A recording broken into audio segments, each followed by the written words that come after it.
ইসলাম তো সোজা রাস্তা, এটা হলো কোরআনের আয়াত।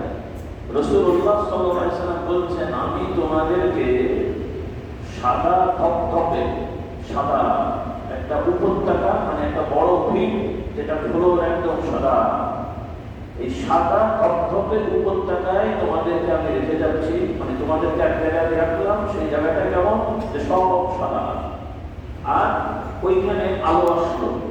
সেই আলোটা কিরকম, পূর্ণিমার রাতের আলো যে হয়, অর্থাৎ এই উপত্যকায় রাতের আলোটা হচ্ছে দিনের মতো, রাতের আলোটা দিনের মতো।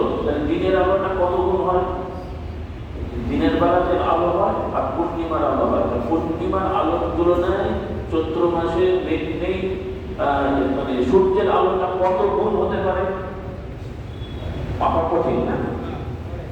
এবার সেই ডিগ্রি অনুযায়ী রাসূলুল্লাহ বলছেন যে রাতের আলোটা দিনের মতো, এবার দিনের আলোটা কেমন দেখেন।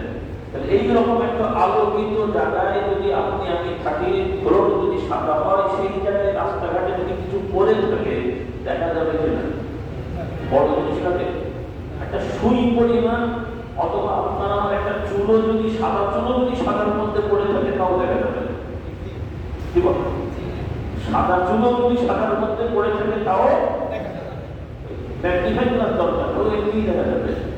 তো রাসূলুল্লাহ বলছেন, আমি তোমাদেরকে এই ধরনের অবস্থায় রেখে গেলাম যে তোমরা নিজের ইচ্ছায় যদি পথভ্রষ্ট না হও, তাহলে পথভ্রষ্ট হওয়ার কথা না। সুবহানাল্লাহ।